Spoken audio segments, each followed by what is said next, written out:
విషయ పరిజ్ఞానం ఉన్న చేత మీరు పెట్టించుకోవాలి కదా ప్రెస్ మీటు. నేను విపరీతమైనటువంటి విమర్శలు చేస్తే మీరు సమాధానం చెప్పాలి. ఇప్పుడు ఈరోజు గెలికి నా చేత ప్రెస్ మీట్ పెట్టించారు. నిన్నటితో అయిపోయింది కదా, క్లోజ్ కదా అది.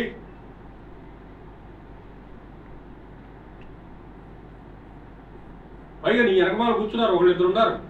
2004లో ఇద్దరు ముగ్గురు ఉన్నారు అక్కడ. 2004లో నేను ఎట్లా గెలిచాను, ఏం జరిగింది ఈ నియోజకవర్గంలో, ఎంత గొడవ జరిగింది, రోడ్డు మీద ఎంతసేపు ధర్నా చేశారు, ఎంతసేపు ఉండాలనేది వాళ్ళకు కూడా అవగాహన ఉన్నటువంటి వాళ్ళు ఉంటారు. కనీసం వాళ్ళని అడగాలి కదా.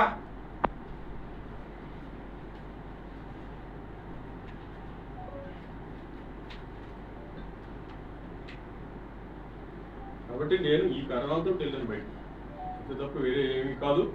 ఇప్పుడు కూడా వ్యక్తిగతమైనటువంటి విమర్శలు ఏమీ లేవు. ఆమె చెప్పిన దానికి సమాధానం చెప్పాను అంతే. Thank you. మోసం చేయలేదు, ఆ కుటుంబం మోసం చేయలేదు. ఆ కుటుంబం గౌరవం పెంచింది. జగన్మోహన్ రెడ్డి గారు గౌరవం పెంచారు అని చెప్పారు. నేను మొన్న ప్రెస్ మీట్ పెట్టాను. ఈ ప్రెస్లో నేను మాట్లాడినటువంటి ప్రతి మాట కూడా రికార్డ్ అయిపోయింది. అది తప్ప ఇంకేం లేదు. నేను మాట్లాడింది పేపర్ వాళ్ళు రాసుకున్నా అదే, ఎలక్ట్రానిక్ మీడియా వాళ్ళు రికార్డ్ చేసుకున్నా అదే, అది తప్ప రెండోది లేదు. అసలు నేను మాట్లాడిన చోట ఎక్కడైనా సరే మోసము, జగన్మోహన్ రెడ్డి గారు మోసం చేశాడు అని చెప్పి నేను ఎక్కడైనా అన్నానా? అసలు ఆ కుటుంబం, జగన్మోహన్ రెడ్డి గారి కుటుంబం ప్రస్తావన ఎందుకు? అసలు జగన్మోహన్ రెడ్డి గారి కుటుంబాన్ని గురించి నేను ఎప్పుడు మాట్లాడాను? జగన్మోహన్ రెడ్డి గారి కుటుంబంతో ఏం సంబంధం ఉంది? మాకు ముందు రాజశేఖర రెడ్డి గారు చనిపోయేటంత వరకు చాలా సన్నిహితంగా ఉన్నాం. ఆయన అంటే ఎనలేనటువంటి అభిమానం అదే కొనసాగింది. ఆయన ఉన్నప్పుడు ఆయన మాకు చేసేది ఏదో చేశాడు, అయినా మేము ఆయనతోటే ఉన్నాం. ఆయన ఇట్లా చేశారు అట్లా చేశారు ఎప్పుడూ అనుకోలేదు, అనము కూడా. ఎప్పుడన్నా మేము అనని మాటని నేను అన్నానని చెప్పి మీరు ఎందుకు మాట్లాడారు? అసలు మోసం చేశానని చెప్పి నేను ఎప్పుడన్నాను? నేను మాట్లాడిన ప్రతి మాట రికార్డ్ అయిపోయింది. నేను 2011 నుంచి నేను బయటకు వచ్చేటంత వరకు కూడా ఏం జరిగిందో చెప్పాను. జగన్మోహన్ రెడ్డి గారు తీసుకున్నటువంటి నిర్ణయాలు మాకు నచ్చలేదు కాబట్టి మేము బయటకు వెళ్తానన్నాను. ఆ నిర్ణయాల వల్లే బయటకు వచ్చానన్నాను. తప్ప ఇదేనా? మీరు ఈ మాట ఎందుకు మాట్లాడారు అంటే, నేను ఇప్పుడు దాకా నువ్వు పదవులు అనుభవించి ఎమ్మెల్సీ తీసుకొని జగన్మోహన్ రెడ్డి గారిని మోసం చేశాడు అని చెప్పి నువ్వు అపవాదేసి వెళ్ళిపోతున్నావు అని చెప్పడానికి నువ్వు ప్రయత్నం చేశావు. నేను ఎక్కడన్నాను అంటే, మీరు ఉద్దేశం ఏంటంటే మీ మనసు నిండా నిండిపోయి ఉంది. ఏమనంటే రాజశేఖర్తో మోసం చేశాము అనే మాట మాత్రం మీ నరనరారం జీర్ణించుకుపోయింది. అది తన్నుకొచ్చి నేను అనన్నటువంటి మాటను కూడా మీరు మోసం అనే మాట బయటకు వచ్చింది. నేను కూడా అన్నాను. ఎవరికి తోచినటువంటి వాళ్ళు అన్వయించుకుంటున్నారు. అంటే రాజశేఖర్కి ఈ రకంగా చేయటం అనేది మోసం అనేది మీకు తెలుసు. మోసం అని మీ మనసులో అది దాగి ఉంది, మీ మనసులో ఉంది కాబట్టి మేము మోసం చేయలేదని సమాధానం చెబుతున్నాను. నేను ఎప్పుడు అన్నాను జగన్మోహన్ రెడ్డి గారు మోసం చేశాడు లేకపోతే ఆ కుటుంబం మోసం ఎందుకంటాను? అసలు కుటుంబాన్ని నేను జగన్మోహన్ రెడ్డి గారిని మాత్రం ఎందుకంటాను? 2019 దాకా ఆయనతోటి కలిసాం, తిరిగాం, సన్నిహితంగా ఉన్నాం, అన్నీ చేశాం కదా. ఆయన ఈ రకంగా నాకు చేసుకుంటా వచ్చాడని చెప్పారు.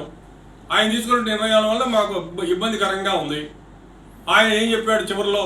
పల్నాడు మీటింగ్ జరిగేటప్పుడు 7 శాసనసభ్యులుగా పోటీ చేసినటువంటి వాళ్ళు ఉన్నారు, 8వ వాడు నన్ను కూడా పిలిచినప్పుడు అక్కడ మాట్లాడిన సందర్భంలో ఏమన్నాడు? ఈయన పక్కన పెట్టారు అన్నట్టు. నేను ఇవన్నీ మాట్లాడదలుచుకోదా? మీరు ప్రెస్ మీట్ పెట్టి ఇవన్నీ నా చేత మాట్లాడిస్తారు. జిల్లా అధ్యక్షుడికి ఇవ్వమని చెప్పి ఒక దాంట్లో ఒక ఆయన ఇవ్వమన్నాడు. ఒక ఆయన అడిగినాడు, రాజశేఖర్ అన్నకి మంత్రి జిల్లా అధ్యక్ష బాధ్యతలు ఇవ్వండి అని. లేదు అన్నను పక్కన పెట్టాంలే. పక్కన పెట్టానని చెప్పి నాయకుడు అన్న తర్వాత కూడా ఇంకా ఆ పార్టీలో ఉండేది ఎక్కడ?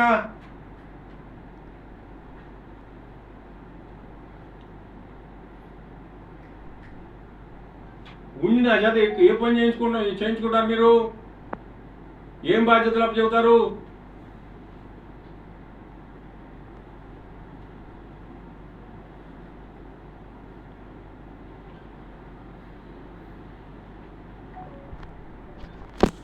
అక్కడ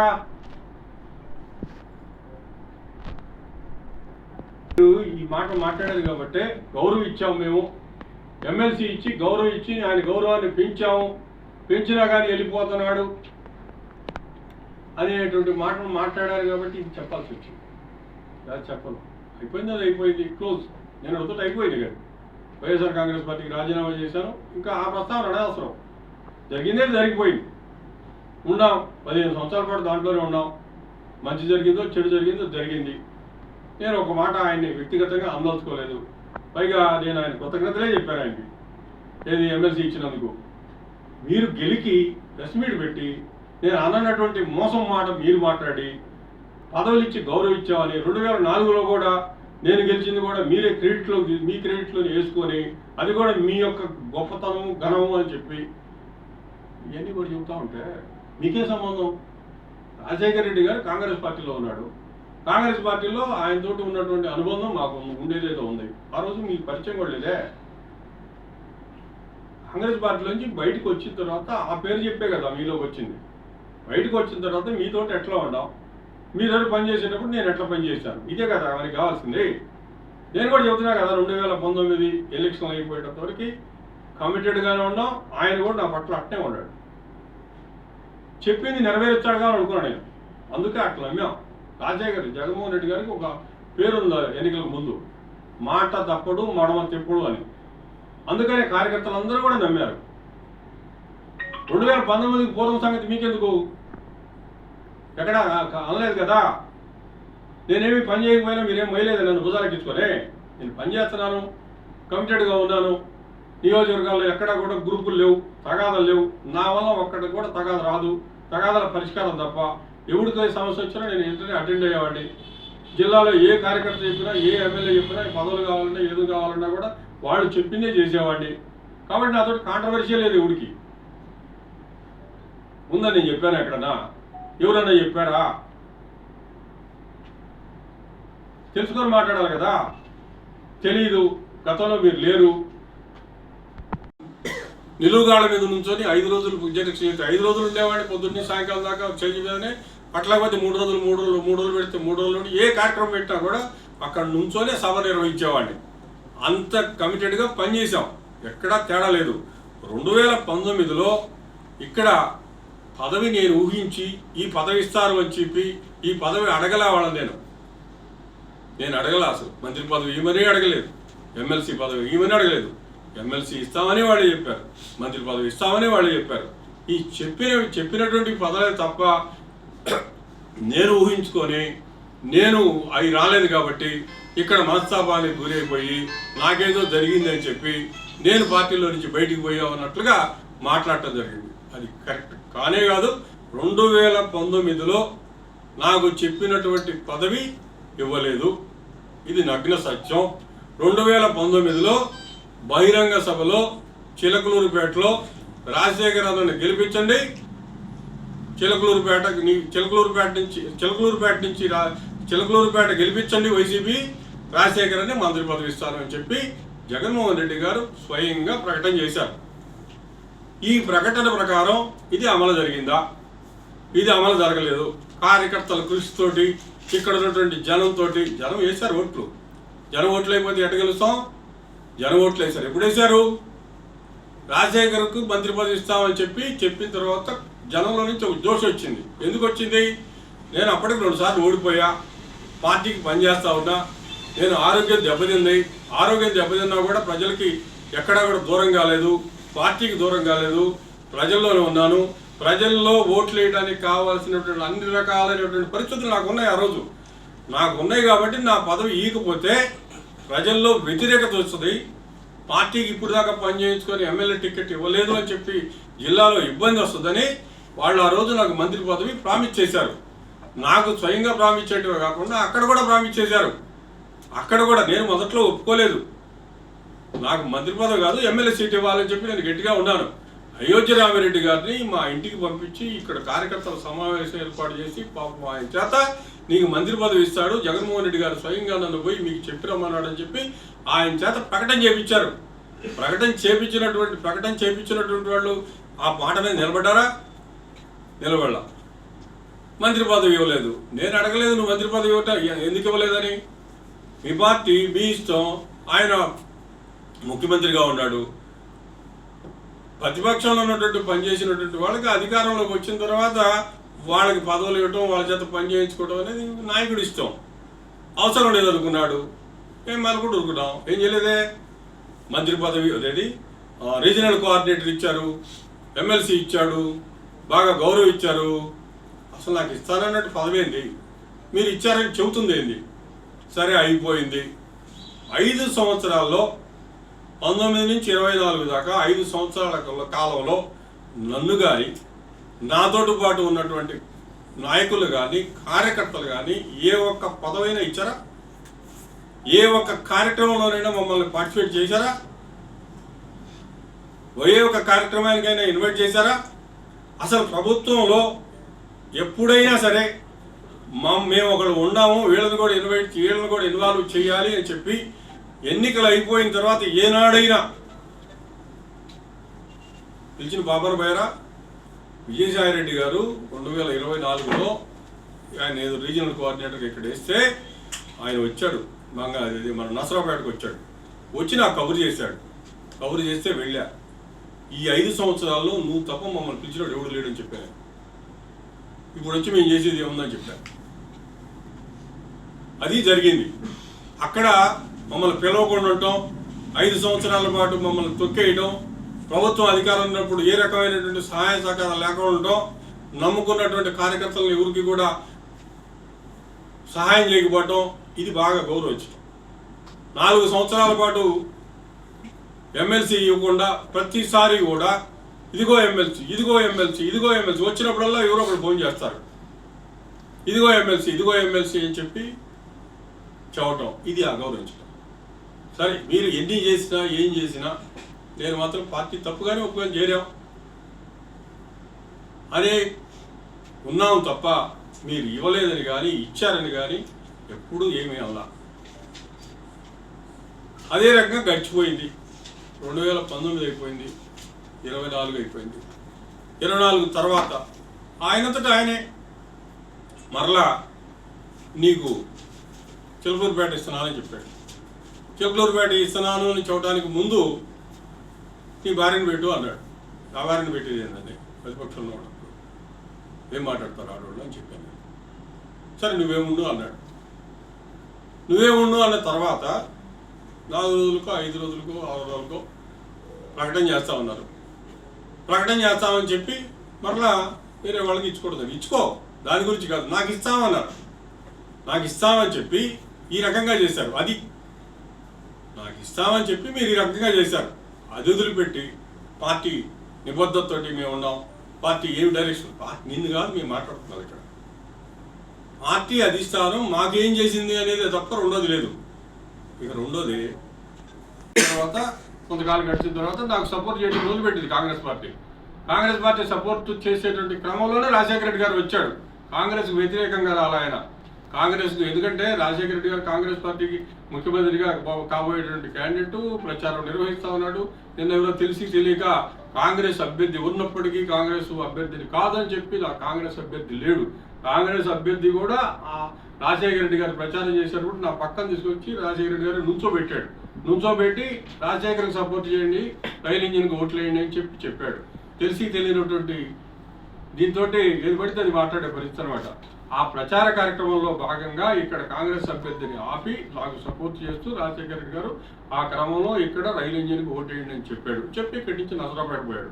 అది రాజశేఖర రెడ్డి గారు అప్పుడు నాకు ప్రచారం చేశారు. అయితే రాజశేఖర రెడ్డి గారు నా సీటు కోసం చాలా ప్రయత్నం చేశాడు. 2004లో రాజశేఖర రెడ్డి గారు చెప్పినటువంటి సీట్లు కొన్ని వచ్చినాయి, కొన్ని రానటువంటి దాంట్లో నేను కూడా ఉన్నాను. రాజశేఖర రెడ్డి గారు నా కోసం చాలా ప్రయత్నం చేశాడు. తర్వాత నేను గెలిచిన తర్వాత రాజశేఖర రెడ్డి గారి దగ్గరికి వెళ్ళాను. డైరెక్ట్గా రాజశేఖర రెడ్డి గారి దగ్గరికి వెళ్ళాను. రాజశేఖర రెడ్డి గారితో పాటే ప్రయాణం కొనసాగింది. ఆ రాజశేఖర రెడ్డి గారి మీద ఉన్నటువంటి అభిమానంతో నేను వైఎస్ఆర్ కాంగ్రెస్ పార్టీలో చేరాను. నేను 2004లో శాసనసభ్యుడిగా ఎన్నికైన తర్వాత నేను గుంటూరు ఉమ్మడి జిల్లాకి జిల్లా కాంగ్రెస్ అధ్యక్షుడిగా కాంగ్రెస్ పార్టీ నన్ను నియమించింది.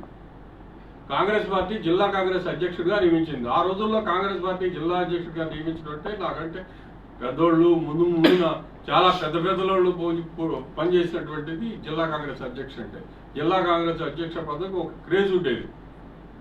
అటువంటి జిల్లా కాంగ్రెస్ అధ్యక్ష పదవికి నా పేరు ప్రకటించారు కాంగ్రెస్ పార్టీ, ఢిల్లీ నుంచే ప్రకటించారు. అప్పుడు ఉన్నటువంటి పెద్దలందరూ కూడా రాజశేఖర్ అయితే బాగుంటుంది అని చెప్పి ఆనాడు నేను శాసనసభ్యుడిగా ఉన్నాను, నన్ను ప్రకటించలేదు 2005లోనో 2006లోనో అది.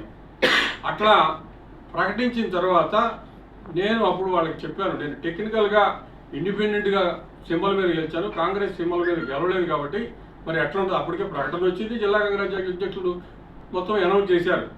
ప్రకటన వచ్చిన తర్వాత అప్పుడు వాళ్ళు చూసుకొని నేను అడిగింది కాదు, నన్ను అడిగేసినట్టు ముందే చెప్పేవాడు, నన్ను అడగకుండా ప్రకటించేశారు వాళ్ళు. అప్పుడు చూసుకున్న తర్వాత నా పేరు మార్చి ముప్పలేని హనుమంతరావు గారిని ముప్పలేని శాసగిరావు గారిని అప్పుడు జిల్లా కాంగ్రెస్ అధ్యక్షుడిగా పెట్టారు. ఇప్పుడు వైఎస్ఆర్ కాంగ్రెస్ పార్టీలో అధ్యక్ష పదవి ఉమ్మడి అధ్యక్ష పదవి కలిపి నాకు జిల్లా కాంగ్రెస్ అధ్యక్ష పదవి వచ్చింది. అంతకు పూర్వమే నేను 2001లో ఇన్ఛార్జి బాధ్యతలు తీసుకున్న తర్వాత ఆలపాటి ధర్మారావు గారు రైతు అధ్యక్షుడిగా ఉండేవాడు. రాష్ట్రానికి రైతు అధ్యక్షుడిగా ఉంటూ నన్ను జిల్లా అధ్యక్షుడిగా పెట్టుకున్నాడు ఆయన రైతు విభాగానికి. నేను ఆ రకంగా జిల్లా అధ్యక్ష బాధ్యతలు అప్పుడు 4 సంవత్సరాల పాటు నిర్వహించాను రైతు విభాగానికి. ఆ తర్వాత 2009లో ఓడిపోవటం జరిగింది. 2009లో కూడా నాకు ఇన్ఛార్జి బాధ్యతలు కూడా ఇప్పించారట, ఏది నా గౌరవాన్ని పెంచడం కోసం. 2009లో గెలిస్తే ఎమ్మెల్యేగా ఉండేవాడిని. రాజశేఖర రెడ్డి గారు ఉన్నాడు అప్పుడు. నేను గెలిచినట్టయితే ఎమ్మెల్యే కాదు మంత్రిని అయ్యేవాడిని రాజశేఖర రెడ్డి గారి మంత్రివర్గంలో. దురదృష్టవశాత్తు రాజశేఖర రెడ్డి గారు లేకపోవటం, నేను గెలవకపోవటం, నేను వెనకబడిపోయాను. సరే గెలిచినటువంటి వాడు ఎమ్మెల్యే అవుతాడు, పోటీ చేసినటువంటి వాడు, ఓడిపోయినటువంటి వాడు ఇన్ఛార్జి అవుతాడు. 2009లో నాకు ఇన్ఛార్జి బాధ్యతలు ఆటోమేటిక్గా వస్తాయి. ఎవరికైనా అంతే, ఏ పార్టీ అయినా అంతే. గెలిచినాడు ఎమ్మెల్యే అవుతాడు, ఓడిపోయినాడు నియోజకవర్గానికి ఇన్ఛార్జిగా ఉంటాడు. అధికారం ఉంటే అధికారం వాళ్ళ చేతుల్లో ఎమ్మెల్యే లాగానే కొనసాగింది.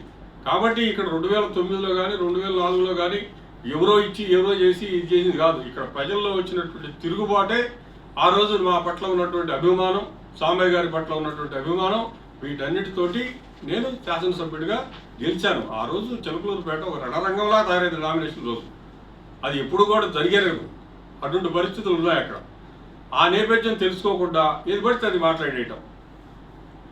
ఇక ఆ తర్వాత 2011లో వైఎస్ఆర్ కాంగ్రెస్ పార్టీలో చేరటం జరిగింది. చేరడానికి పూర్వం నేను ఇక్కడ అధికార పార్టీకి ఇన్ఛార్జిగా ఉన్నాను. ప్రభుత్వంలో రోసయ్య గారు ఉన్నాడు, రోసయ్య గారి తర్వాత కిరణ్ కుమార్ రెడ్డి గారు ఉంటారు. రోసయ్య గారు మన జిల్లావాడు, నాకు బాగా తెలిసినటువంటి వాడు, సాంబయ్య గారికి బాగా సన్నిహితుడు. అన్ని రకాలుగా కూడా ముఖ్యమంత్రి పరిచయాలు ఉన్నాయి. అట్లాగే కిరణ్ కుమార్ రెడ్డి గారు నాకు స్వయంగా తెలుసు. ఎందుకంటే నేను శాసనసభ్యుడిగా ఉన్నప్పుడు ఆయన చీఫ్ విప్గా పనిచేశాడు. కాబట్టి ఆయనతోటి పరిచయం ఉంది, పేరు పెట్టి పిలిచేటంత సన్నిహితత్వం కూడా ఉంది కిరణ్ కుమార్ రెడ్డి గారితో పాటు. ఇవన్నీ కాదని చెప్పి అధికారం ఉన్నప్పటికీ కూడా వైసీపీలో చేరటం జరిగింది. ఆ రోజు మీకు కొత్తగా పార్టీ పెట్టుకున్నారు 2011లో. కొత్తగా పార్టీ పెట్టుకునేటప్పుడు రాజశేఖర రెడ్డి గారు సన్నిహితులు ఎవరెవరు ఉన్నారు ఏంటని చూసుకున్నారు. మన వైవి సుబ్బారెడ్డి గారు నన్ను పిలిచాడు 1-4 సార్లు. మాకు కూడా రాజశేఖర రెడ్డి గారి మీద అభిమానం ఉంది కాబట్టి దాంట్లో చేరాం. అప్పుడు జగన్మోహన్ రెడ్డి గారితో నాకు పరిచయం లేదు, రాజశేఖర రెడ్డి గారు చనిపోయేంత వరకు కూడా. చనిపోయిన తర్వాత ఆయన బలకించడానికి వెళ్ళాం, ఆ రకంగా పరిచయం ఏర్పడిపోయింది అనమాట. ఆ తర్వాత సుబ్బారెడ్డి గారు పిలవటం, మేము ఆ పార్టీలోకి వెళ్ళటం జరిగింది. వెళ్ళిన తర్వాత నీకు ఉమ్మడి జిల్లాలో రాజశేఖర రెడ్డి గారి కుటుంబంతో రాజశేఖర రెడ్డి గారితో సన్నిహితంగా ఉంది. రాజశేఖర రెడ్డి గారి అభిమానులు ఎవరో చూసుకొని రాజశేఖర రెడ్డి గారితో బాగుంటారు వాళ్ళు మొదటి నుంచి ఇటే ఉన్నటువంటి వాళ్ళు. కమ్మ కావాలా కాబట్టి నాకంటే ఇక్కడ లేరు ఎవరు కూడా. రాజశేఖర రెడ్డి గారితో అంత ఇదిగా ఉండేటువంటి వాళ్ళు, తర్వాత కూడా రాజశేఖర రెడ్డి గారు అంటే అభిమానం ఉన్నటువంటి వాళ్ళు, పార్టీలో చేరినటువంటి వాళ్ళు. కమ్మ కావాలా, పొలిటికల్ ఫ్యామిలీ కావాలా, శాసనసభ్యుడిగా చేసి ఉండాం, ప్రజల్లో పొలిటికల్ ఫ్యామిలీ అనేది ఒక అభిమానం ఉంది. దాంతో నన్ను ఎంచుకున్న తర్వాత నేను పనిచేశాను కాబట్టి 2వ సారి కూడా ఇచ్చారు. పని చేయలేదనుకో ఎందుకంటే పెట్టుకుంటారు, ఇచ్చారు. నేనే గ్రూపులు కట్టాను, పార్టీ చెడిపోతుంది, నేను ఉంటే పార్టీ బాగలేదు, నిర్మాణం సక్రమంగా లేదంటే అట్టు పెట్టుకుంటారు. ఇది నా కోసం నేను పనిచేశాను, వాళ్ళు ఇచ్చారు, నేను పనిచేశాను, నమ్మకంగా ఉన్నాను. జగన్మోహన్ రెడ్డి గారి అంటే అభిమానంగా ఉన్నాను. జగన్మోహన్ రెడ్డి గారు 90 రోజులు ఈ జిల్లాలో ఓదార్పు యాత్ర చేస్తే 90 రోజులు కూడా రోడ్ల మీదే ఉన్నాం. వాళ్ళ చెల్లెలు 40 రోజులు పాదయాత్ర చేశారు. 40 రోజులు రోడ్ల మీద మొత్తం జిల్లా అంతా పాదయాత్ర నేను కూడా చేశాను. నిన్న చిలకలూరుపేటలో వైఎస్ఆర్ కాంగ్రెస్ పార్టీ సమన్వయకర్త చేత ఒక పత్రికా విలేకరుల సమావేశం పార్టీ వాళ్ళు పెట్టించి కొన్ని మాటలు మాట్లాడటం జరిగింది. అనుకున్నంత గౌరవం, ఊహించిన పదవులు దక్కలేదని చెప్పి నేను మాట్లాడుతా ఉన్నాను. నేను ఏ పదవులు ఊహించి నాకు ఈ పదవి కావాలి అని చెప్పి ఆ పదవి దక్కలేదని చెప్పి నేను ఎప్పుడు కూడా అసంతృప్తికి గురి కాల. అసలు ఆ పార్టీలో చేరిన దగ్గర నుంచి కూడా ఎప్పుడు ఏ పదవి కోసం ఊహించాల్సినటువంటి అవసరం నాకు ఎప్పుడు రాలా. నేను 2001లో చిలకలూరుపేట నియోజకవర్గం ఇన్ఛార్జిగా కాంగ్రెస్ పార్టీకి పనిచేయటం మొదలుపెట్టిన దగ్గర నుంచి కూడా ప్రజల మధ్యలోనే ఉన్నాను, ప్రజలతోటే ఉన్నాను. ఎందుకంటే 2004లో రాజశేఖర రెడ్డి గారి కుటుంబం పదవి ఇచ్చినట్టుగా, ఆ తర్వాత కూడా రాజశేఖర రెడ్డి గారి కుటుంబం గౌరవించినారు, సముచితమైనటువంటి స్థానాలు కల్పించారు అని చెప్పి చెప్పడం జరిగింది. అసలు 2004లో ఏం జరిగింది, 2004కు పూర్వం ఈ నియోజకవర్గంలో పరిస్థితులు తెలిసినటువంటి వాళ్ళ చేత మాట్లాడించినట్టు బాగుండేది. 2001కి పూర్వం 1978 నుంచి సాంబయ్య గారు ఈ నియోజకవర్గంలో శాసనసభ్యుడిగాను, నియోజకవర్గ ఇన్ఛార్జిగాను కాంగ్రెస్ పార్టీలో ఉండటం జరిగింది. ఆయన 3 సార్లు శాసనసభ్యుడిగా, మొత్తం 6 సార్లు ఇక్కడ పోటీ చేశారు. ఆయన 1978లో రాజశేఖర రెడ్డి గారితో పాటుగా తొలిసారి శాసనసభ్యుడికి ఎన్నిక కావడం జరిగింది. అందువల్ల ఆయనతోటి సాన్నిహిత్యం పెరిగింది. అది చివరి దాకా కూడా కొనసాగింది.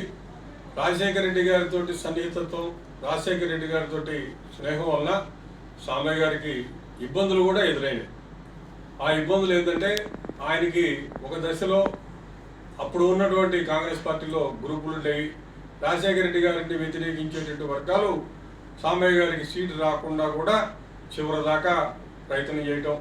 సామయ్య గారికి మరి పార్టీ అధికారంలోకి వచ్చినప్పుడు ఆయన శాసనసభ్యుడిగా గెలవకపోతే, పార్టీ అధికారంలో ఉన్నప్పుడు రాజశేఖర రెడ్డి గారు కూడా ముఖ్యమంత్రి కాదు, ఆయన కూడా ఎంపీగాను ఎమ్మెల్యేగాను ఉండేవాడు.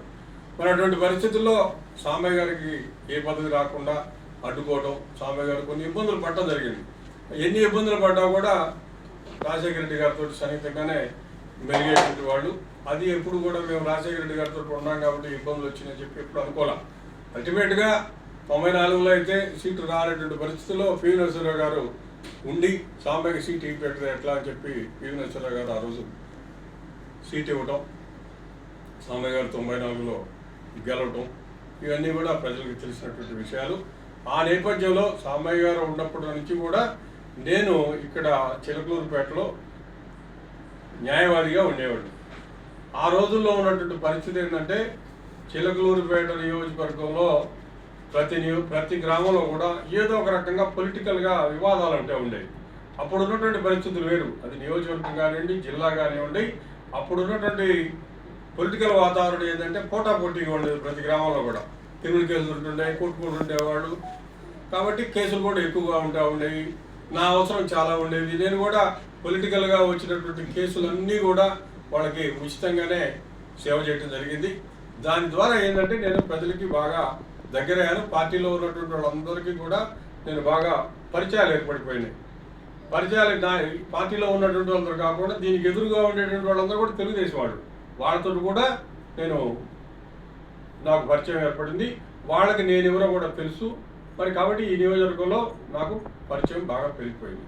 ఈ పరిస్థితుల్లో సాంబయ్య గారు తర్వాత నేను నియోజకవర్గానికి ఇన్ఛార్జిగా రావటం, 2004లో కాంగ్రెస్ పార్టీ ఆ రోజు నాకు సీటు ఇవ్వకపోవటం, ఇక్కడ ఉన్నటువంటి కాంగ్రెస్ పార్టీకి సంబంధించిన పెద్దలందరూ కూడా పోటీ చేద్దామంటాం, నేను ఇండిపెండెంట్గా పోటీ చేయడం.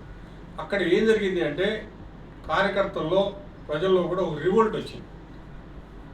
ఎవరో తెలుగుదేశానికి సంబంధించినటువంటి వాళ్ళకి సీటు ఇటువంటిది, రాజశేఖర్కి సీటుకి పోవటమైంది, సామయ్య గారి కుటుంబానికి మీరు ఈ రకంగా చేయడం అంటే ప్రజల్లో తిరుగుబాటు వచ్చింది.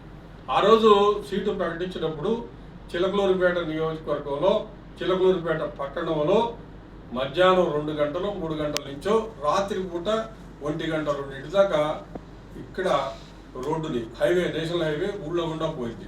నేషనల్ హైవే స్తంభించిపోయింది. ప్రజలు అట్లా వచ్చారు. అట్లా నేషనల్ హైవే మీద కూర్చుంటే అది అసలు మాటల్లో కూడా చూడడానికి వీల్లేదు. అంత స్పందన ప్రజల్లో వచ్చింది, తిరుగుబాటు వచ్చింది. ఆ తర్వాత నామినేషన్ వేస్తే కాల్పుల దాకా వెళ్ళలేదు. గందరగోళం. చిలకలూరుపేట ఒక రణరంగంగా తయారైంది. నా ఎన్నిక చిలకలూరుపేట నియోజకవర్గంలో 2004లో ఆ రకంగా జరిగింది. ప్రజల మద్దతుతోటి రాజశేఖర్కి సీటు ఇవ్వకపోతే, సామయ్య గారి కుటుంబానికి సీటు ఇవ్వకపోతే ఎట్లా ఉంటుంది ఏంది అని చెప్పి ఆ రోజు ప్రజల్లో వచ్చినటువంటి ఒక స్పందనే 2004లో ఎన్నికల్లో నేను గెలుపొందాను. అట్లా 2004లో నామినేషన్ వేసిన తర్వాత ప్రచార కార్యక్రమంలో భాగంగా అప్పటికే నామినేషన్ వేసిన తర్వాత అప్పుడు ఉన్నటువంటి పార్లమెంటు పోటీ చేసినటువంటి రాయపాటి సాంబశివరావు గారు మరి నాతో ఒక అండర్స్టాండింగ్ రావడం జరిగింది. మరి అసెంబ్లీలో నీకు సపోర్ట్ చేస్తాం, అసెంబ్లీకి, పార్లమెంట్కి మాకు సపోర్ట్ చేయి అని చెప్పి, మరి కాంగ్రెస్ అభ్యర్థిగా ఉండాలంటే అతను మేము ఆపుకుంటాం, నువ్వు మాకు సపోర్ట్ చేయి, పార్లమెంట్కి, అసెంబ్లీకి కూడా నీ కాంగ్రెస్ పార్టీ తరపు నుంచి నీకు సపోర్ట్ చేస్తామని చెప్పి అప్పటికే ఒక అండర్స్టాండింగ్